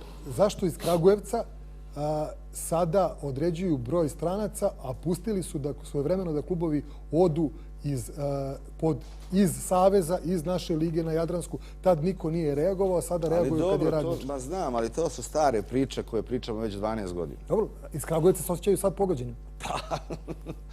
Tad nisu bili u Jadranskoj ligi. Partizan je ušao u Jadransku ligu tako što je bio ucenjen. Da neće da moći da igra Jadransku ligu, ovu Euroligu. Dobro, plitka je pamet u Srbiji. Pa ne znam, ali ja sam... Mnogi ljudi ne žele da se sećaju nekih stvari ili zaboravljaju. Pobrao svu pamet ovog sveta. Ja sam pre 10-11 godina rekao, ljudi, Euroliga ide na to da će da skupi, da će da bude samo jedan predstavnik za Euroligu, da će da ostavi otvorena mesta bogatijim zemljama. Znači, da će da skupi celu bivšu Jugoslaviju... Pa vidimo po Jadranskoj, spalo je na 2. Pa što se i dešava. Onda postavljaju pitanje, ima li Srbija para za 2 Euroligaša? Šta znači? Da li Srbija ima para? Da do godine imamo 2 predstavnika u Euroligi. Da li Srbija kao zemlja ima para? Da. Pa nemojte da se šalimo. Mi 1% nacionalnog dohotka odvajamo za kulturu i za sport. 0,5 za ovo, 0,5 za ono. A da li je zbog toga razlog tih trvenja između bilo ove stare Zvezde, bilo ove nove sada i Partizan? Drvenja, zbog toga? Da. Ne razumijem se. Trvenje između, jer nema novca za 2 tima. Ma novca ima samo ako se neko ozbiljno bavi tim sportom. Kao što treba ozbiljno da se bavi sportom, tako treba ozbiljno da se bavi kulturom. Ako je za ovu državu bitno. I neka ti ljudi koji se bave i koji slobodno budu prisutni u tim klubovima. I da prate tog novca i da se ne mešaju struku, naravno, ali da prate tog novca. Ali država, bez države ne može da se opstane. Evo, mada verovatno privatnici mogu neki, ja ne mogu. Opet imaš kritike na jača Partizana. Zašto je Partizan dozvoljava toliko zvezdinih kadrova i u prošlom i u ovom sazivu Saveza na ključnim mestima? Kadrova? Da. Pa, zašto? Ne znam zašto dozvoljava. Nije niko ni branio, niti dozvolio, nego jednostavno to je u Savezu. Ja sam prošli put rekao da si i ti predložio gospodina Đilasa, da i pre toga Partizan predložio gospodina Kapičića, odnosno podržao njegovu... Jeste, zato što je protiv kandidat bio gospodin Čović. Zato što je protiv kandidat bio gospodin Čović. A Partizan neće nikada podržati gospodina Čovića u takvim situacijama. Kao što ni gospodin Čović ne bi podržao mene. Nema tu ljutnje. A fama da Partizan drži Savez, iako su ovakve stvari činjenične. Ali kakve mi koristi imamo Saveza i da je to... Meni je to isto smešno. Savez nema nikakvu ingerenciju na klubovima. Tako da... Dobro. Doteko si jedne teme reprezentacija, a mi imamo rubriku Vremeplov. Idemo na prilog broj 17 nego što krenemo na reprezentativne teme.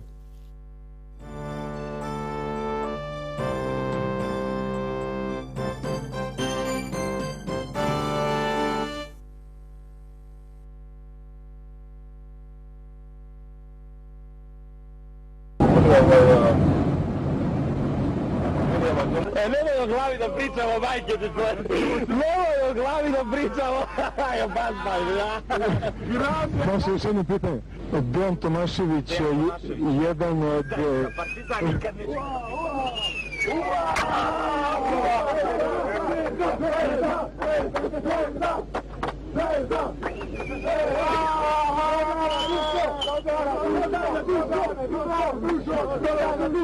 Dajte, ljudi, malo.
Goran Sarić iz Topole nam je poslao ovaj klip, odnosno meni je poslao, pretpostavljam da je to sa YouTube-a ili negde, ne znam da li je njegov, zaslužio je ovaj set denima od našeg zajedničkog druga Mrve, koji koristimo priliku da pozdravimo i ovoga puta.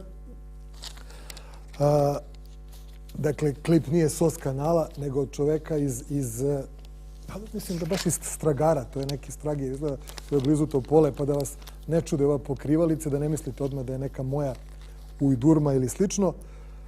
Reprezentacija, kako vidiš sa ovo dešavanje, šta očekuješ u Sloveniji? Pa očekujem da prvo da se dobro spreme i da dobro igraju. Mislim, očekivati nešto previše nije realno. Sad, očekujem pre svega ozbiljnost s njihove strane. Daleko veću ozbiljnost nego što je to bilo u ovim kvalifikacijama. I siguran sam da imamo stvarno i dobre igrače i ako se slože, ako se skupe zajedno, da mogu stvarno dobar rezultat. Šta je to sad dobar rezultat, to stvarno ne znam. Ali moramo budemo svesni da mi nemamo svetske asove više. I da je mnogo manja zemlja. I da je mnogo manja zemlja i da druge zemlje imaju i strance u svojoj reprezentaciji i da napreduju i da igraju i ne treba shvatati ništa život ili smrt, mislim. A mi smo skloni shvatanju. Pitajte za komentar Novosela da se za ove 3 mjesta će se boriti, ne plaši se Srbije, nego Litvanija, Crna Gora i Bosna i Hercegovina. On je savjetnik Valjaci Petrović u Bosni. Pa nemam što da komentar, pa to je njegovo mišljenje. Dobro. Mnogo pitanja sad je stiglo. Moram reći sljedeće pokrivanje bez i tetona. Vezano, ajde uvek tako kad dolaziš vezano za neke stvari iz igračke karijere, pa i prilika tamo da pustimo ovo. Biće tu i kadrova čuvenih, nije 8-8 za one koji su pisali, nego 7-7 u medijskom Sver Gardenu. Omiljeni sa igrače? Pa omiljeni Đorđević i Bruno Monti. Protiv koga je najteže? Protiv Majersa. Nije Jordan? A dobro, Jordan. Pa dobro, igrao se. To je dobro, protiv Jordana. Biće tu i neki kadrova sa tog čuvene utakmice. Protiv Jordana. Miami i Chicago. Protiv Jordana. Šta ti je bilo u glavi dok si igrao protiv njega? Nije mi ništa bilo u glavi. Bilo mi u glavi da... Kakav je osjećaj? Da ako može da promaši, nema tu čuvanja. Možda se trudiš nešto, ali onda od njega zavisi sve. Najdraži trofej kao igrač, a najdraži kao predsjednik? Pa najdraži. Najemotivniji mi je sigurno bio sa Partizanom, kup šampiona i sa reprezentacijom 95. To su mi najemotivniji ovako trofeji. Ali su mi mnogo dragi trofeji, kup šampiona sa Virtusom. Kao foteljašu. Da, kao foteljašu, stvarno mi je svaki u stvari, izdvaja se onaj u Zagrebu. Pitajte za emocije. Kaže, vidjeli su ti samo emocije tada i kada je bilo ono većanje oko onog koša, silazne putanje protiv Barcelone. Iako te Dule zasenio tada u Zagrebu, te Dule zasenio sa reakcijom nikoga nikad nije video takvog. Pa dobro, mislim, i moraš da priznaš da se to ne dešava baš svaki put. A ima pitanje koliko će, ono kažu, Božja volja od ozgo Partizan ispaštati zbog te trojke Kecmana, pa se mnogi pominju to polufinale u Bersiju, pa priču od ovih poraza ove godine toliko nesretnih u posljednjoj sekundi ili da par lopti. Što kažu, ima neka ona kosmička vaga. Da, pa nadam se da smo postigli tu ravnotežu kosmičku, da više neću tako. Malo pre smo i vidjeli, pitali za najdraži koš, da li ono 3+1 protiv Fortitude? Jeste. Jeste, to mi je najdraži koš. Jer je taj koš doneo i, mislim, titulu prvaka Italije i u istoj sezoni kad i osvajanje Kupe šampiona. Postoji li bojazan, isto je bilo pitanje, da naša košarka krene stopama italijanske s obzirom na broj stranaca i na sve što nam se dešava? Evo, gledamo, kada si igrao, bila je najjača liga u Evropi. Jeste. Naša bojazan je besparica velika. To je naša najveća, to je bojazan koja nas najviše treba da treba. A šta se u Italiji onda desilo? Bankrot, kriza, katastrofa. Tamo su privatni klubovi. Ti godine kada si igrao, znamo šta je bio Benetton sa Kukočom, sa Đero, sa Rađom. Šta se sve... Pa Benetton je, to je veliki udarac za evropsku košarku kad jedan gigant kao Benetton kaže više neće da ne postoji više košarkaški klub. A što za Virtus da kažemo? Koji je otišao u stečaj. Pre 11 godina prvak Evrope. Tako, koji je otišao u stečaj pre par godina iz Beton lige pa ponovo počeo. Pa Fortitudo isto. A to su privatni klubovi. Došla je kriza. Ja ne znam da li da je Partizan privatan klub, da li bi neko uložio više od, a da ima novca više od lupa 300-400 hiljada eura. Ne verujem. Evo Miami, čuvena petorka i čuvenih 7-7 u Madison Square Gardenu. Ba, pošlo me. Jesi brojao tokom utakmice ili nije? Nisam. Nisam ni znao da je to. Nisam ni znao, ali super smo stvarno svi igrali. Da li ti to najbolje več u karijeri? Nije, ne, daleko. Pa imao sam ja utakmice i poena po... Dobro, ali ipak dati New Yorku... Po 40 poena, po 30 poena u Majamiju, mnogo puta i po 25. Možda najpreciznije već, a ne naj... Pa s trojkama sigurno najpreciznije. Ali dobro, Madison Square Garden je uvek specifičan. Tako da, New York, pa onda to... Jeste, bilo je super sve. Ali daleko od toga da mi je bilo nebitno. Gde ti najteže bilo da igraš u Americi? Protiv koje ekipe? Ja, protiv Chicaga. Tad se znalo da kad se dođe s njima kraj sezone, finale te lige istočne konferencije, da se ide kući. Tako da tad još Jordan igrao. Povratak u Virtus, da li si razmišljao da si bolje možda si bio predsjednik Virtusa nego Partizana? Ne.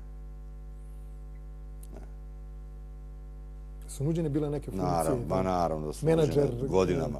Godinama su mi nuđene bila. Ne. Nije ovo, mislim, opet kažem, populistička priča da bi se svideo nekom. Apsolutno me ne interesuje kome ću se svidim, kome neću. Nego jednostavno, mislim, ja volim ovaj grad, volim Partizan, meni se deca rodila u Srbiji. Ja odlučio sam da živim ovde i, mislim, tako je sad. Nikad čovjek ne može da bude siguran u životu gde će da završi, ali kako stvari stoje, ne bi trebao iz Srbije nigde da ide.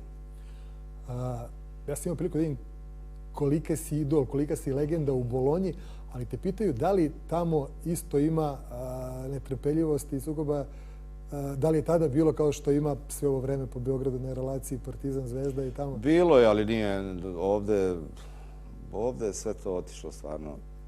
Na nivou Virtus Fortitude? Da, bilo je, ali... Jesi imao neprijatnosti? Nisam. Išao si slobodno gradom? Naravno.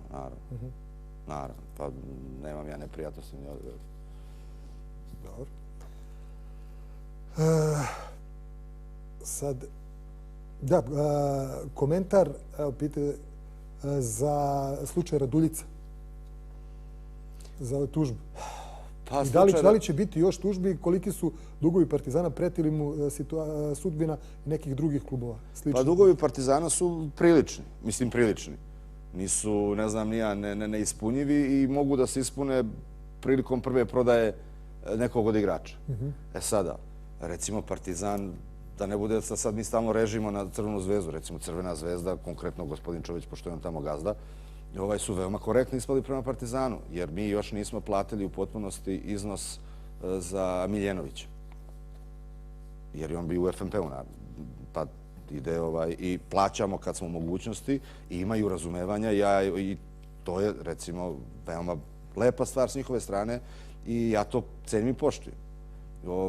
Mogli su da nas tuže, ali nisu to uradili, jer shvatam da znaju kakva je finansijska priroda. Slučaj Raduljica je jedan dosta čudan momak koji nije nigde mogao da igra bez da nije došao u Partizan. Ja verujem da je on negde dobar čovek.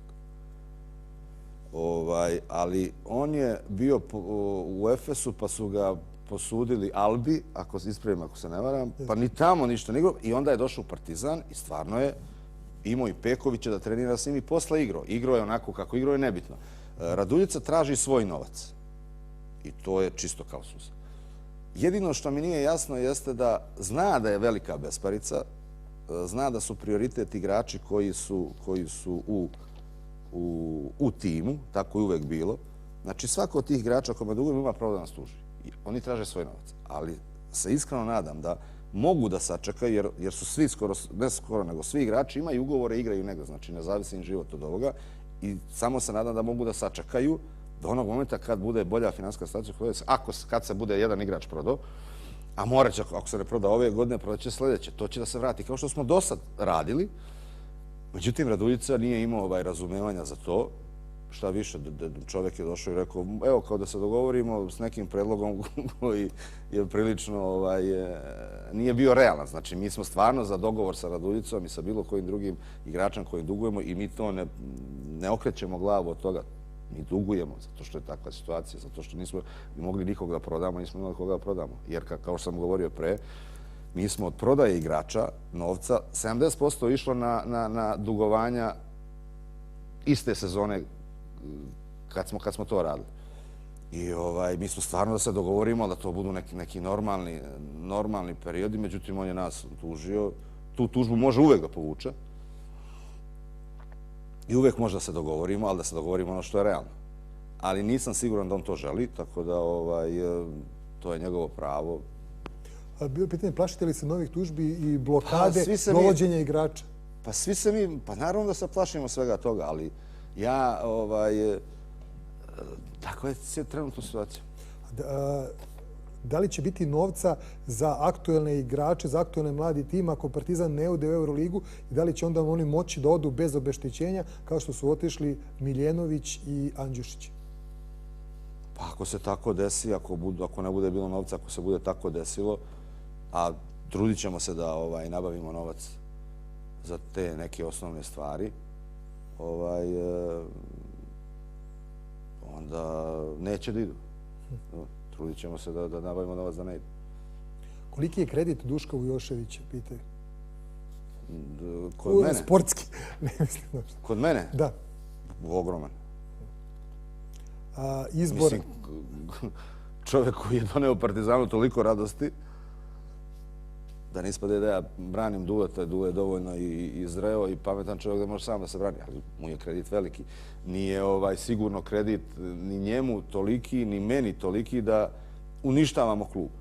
Ali, mislim, to je u domenu naučne fantazije da se uništava klub. Izbor pa odlazak Vlade Jovanovića? Izbor? Pa odlazak posle 2 godine Vlade Jovanovića. Pa Vlada Jovanović je Šta je kumula da on bude izabran, odnosno da posle 2 godine ode? Izabran je zato što mi je bilo normalno da on nastavi rad. Duvetov je bio dugo godina pomoćnik. Dule se vratio. Ja sam smatrao da Dule treba da se vrati u Partizan. Dule se složio s tim. Vladi se otvorila situacija da ide da zaradi novac, tako i bilo. Mislim da je odlično sve urađeno. Odnos sa navijačima? Moji? Da. Zbog svih dešavanja, podjela na fudbalu, sad i na košarci, svega što se dešava u zadnje vreme. To što se navijači dele i što postoje dve grupe je mene kao partizanovca boli. Mislim, koji su to razlozi? Ja ne ulazim u to. Meni je jedino žao i krivo kad vidim da se prave neredi kao što su se pravili. Da li može da se postigne dogovor da navijači te dve grupe postignu dogovor da kad su u hali da navijaju zajedno? Ne znam, stvarno. To nije moje da ja rešavam. Meni je jedino to žao. Hoće li navijači Partizana biti uvedeni od vas kada Crvena zvezda Telekom bude domaćin za 2 nedelje, kao što je to, a svi znaju, ja ne smijem da kažem na koji način su uvedeni pre 3 meseca u Pionir kad je Partizan bio domaćin? Pa ti koji su ih uveli rekli su da će da uvedu i Partizanove navijače. Dobro. Dobro se već ponavlja gospodin Dodik. Kakva je vrsta saradnje, zašto je prekinuta i sa Igokeom i sa Megom? Nikad mi nismo ni prekidali saradnju ni sa jednim ni sa drugim. Jedne godine ima osnova za saradnju, jedne godine možda ima manje, ali kad god ima osnova za saradnju, mi sarađujemo s tim klubom. Može li da obeća da će ostati još 10 godina u Partizanu? Beš. Ko živ, ko mrtav, sa 7 dana, ga mu za 10 godina. Od kog ste trenera najviše naučili? Pa od Uleta najviše. Učio sam, Boga mi, i od Željka, i od Ude, i od Mesine, i od Rajlija. Od Uleta sam osnove dobio. To sigurno. Dobro. Mnoga pitanja se ponavljaju, pa se ja gledam je bilo. Ko je najplaćeniji igrač Partizana u ovoj sezoni? Dobija li neko više novca od Duška Ujoševića? Da li je demagogija da on nije dobio svoj novac, kao što je rekao na konferenciji? Dobio je samo jednu platu. Ko je najplaćeniji igrač Partizana i koga očekujete da može biti prvi za prodaju? Ko je najplaćeniji igrač Partizana? Mislim, to su stvari koje se javno ne iznose. Ali nisu to veliki ugovori, verujte. Koga očekujete prvog da može da bude za prodaju? Ni to isto ne diktiramo samo mi. Diktira i situacija finansijska u klubu, diktira i razne stvari treba se pogode. Dokle traje ugovor sa MTS-om? Ove godine ističe. To je 3. godina.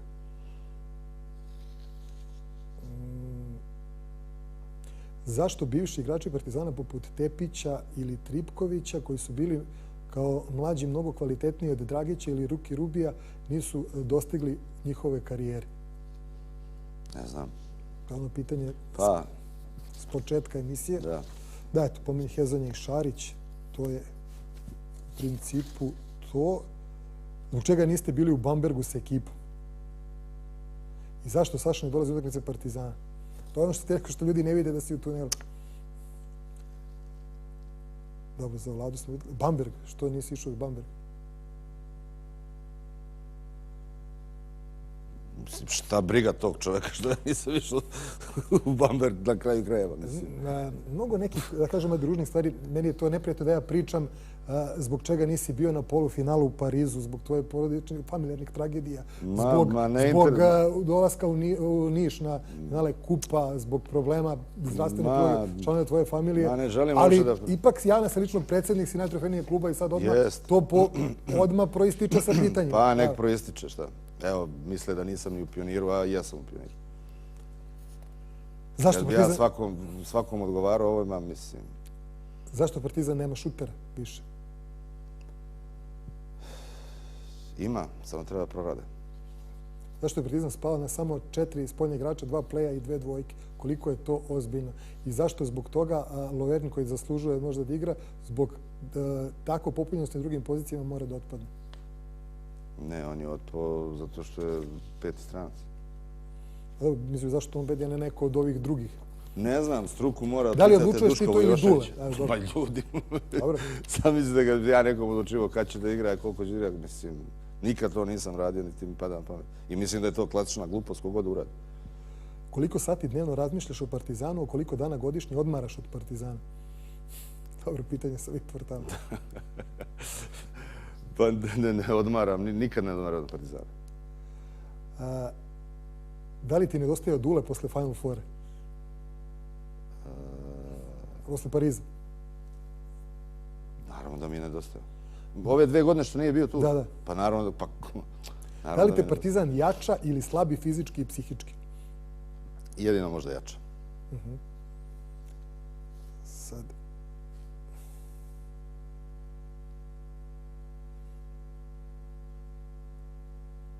Zbog čega Partizan do ove godine ima slabiju saradnju sa Capicchione i menadžerskom agencijom, odnosno kakva je saradnja sa ostalim agentima i vaš stav o menadžerima?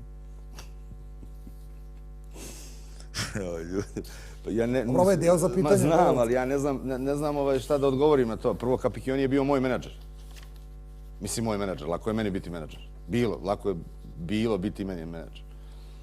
Mislim, Capicchione je jedan od prvih košarkaških menadžera. Mislim, kad ima dobrog igrača, naravno da postoji saradnja taman posle. A menadžeri, šta mislim o menadžerima? To su ljudi koji rade svoj posao, koji pokušavaju da rade što bolje svoj posao i ponašaju se onoliko koliko im...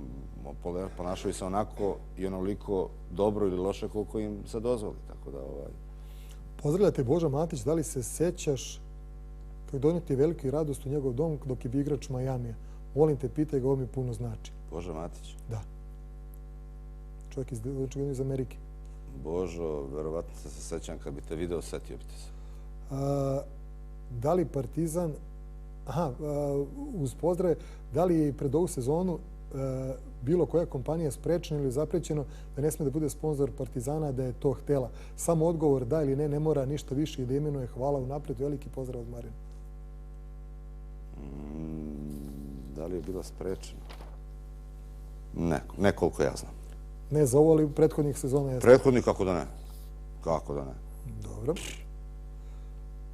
Dugi niz sezona. Dobro, to je ona stara zvezda. Ali nema veze, mislim. Pa dobro, stara zvezda.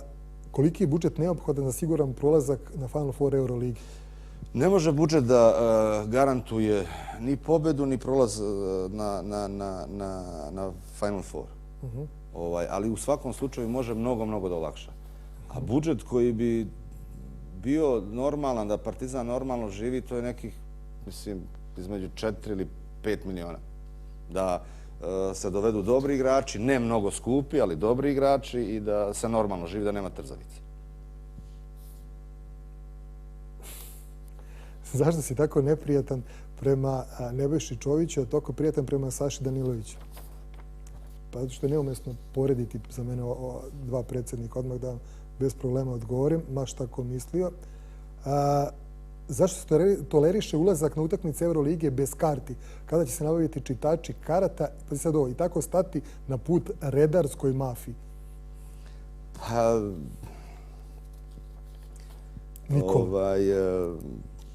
Ima dosta problema oko toga. Mislim, uvek ih je bilo i to je malo komplikovanija tema i duža tema nego da se kaže u par minuta. Ali da postoje objektivni problemi godinama koji su postojili, mislim, postoje. Naravno, sa tim čitačima, sa numerisanim svakim mestom bi možda moglo da se i smanji taj deo, ali...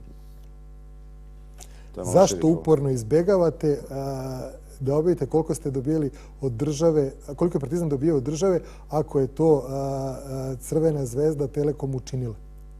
Zašto niste transparentni kao... Zato što ne želim da budem transparentan. Eto. Ko je najskuplji igrač Partizana u posljednjih 10 godina, od koga je Partizan dobio najviše novca? Ko se najviše isplatio? Čije prodaje? Mislim da je Jan Veseli. Mislim da je Jan Veseli. Zašto omogućujete kupovinu godišnjih pretplatnih karata u pola cene za pojedine navijačke grupe, čime su tu oni veći grobari od nas ostalih običnih? Te grobarske, te svađe navijačke ne bih da učestvujem u tome, tako da nema šta da odgovaram. Za mene su navijači Partizana svi oni koji vole taj Partizan i koji mu žele dobro. Zvali se oni zabranjeni, nezabranjeni, Alcatraz, ne Alcatraz. Navijači Partizani su jedan bitan deo ovog kluba, istorije ovog kluba. ružno je to što se dešava. Tako da, jedino što ponavljam, iskreno se nadam da može doći do nekog ujedinjenja. Ne znam kako da kažem, jer da se razdvajamo, uvek mi Srbi, to nekako mi je tužno. Na 100 i nešto pitanja je nemoguće odgovoriti. Ja sam sublimirao, da kažem, ona koja su se najčešće ponavljala. Bilo je i nekih koje sam ja postavio. Opet nismo sve rubrike stigli da je zanaliziramo, ali ja bih u prvom redu želeo, Saša, ti se zahvalim na izdvojenom vremenu. Želim ti puno zdravlja i tebi i tvojima. Hvala, takođe. Zaostalo se sam potrudi. Ostalo imaju Kinezi. Ukoliko bude sve u redu, naravno u prvom redu sa zdravstvenim stanjem, pošto je nedavno operisan, u četvrtak, nakon ovih prvih utakmica završnog turnira nacionalnog kupa i pred onaj drugi dan, ovdje na Sašinom mestu biće Ratko Varda, centar kragujevačkog Radničkog. Pa, eto, mnoga pitanja koje ste slali, pitali meni, nadam se da ćete čuti odgovore od Ratka. Biće to najava kupa, podsjećam, prvog dana Partizan igra utakmicu od 20. Sad za pitanje ko prenosi, šta prenosi, stvarno nije pitanje za mene, vego za ljude iz Saveza i za druge, za organizatora. I oko karata, karata ima, one se prodaju pojedinačno. Dakle, za svaku utakmicu i dvorana se prazni. Odmah i to da znate, dakle, nema kompleta, nego nakon prve utakmice se prazni dvorana, da ne bi došlo do nekih sukoba navijačkih grupa. Iako nadam se da će policija biti na nivou i da će sve proteći u najboljem redu, pa neka najbolji pobedi. Nema razloga da se diže tolika tenzija, ali u Srbiji nema razloga za mnogo toga, pa se dešava. Hvala Saši, hvala svima vama što ste bili u ove sitne sate sa nama.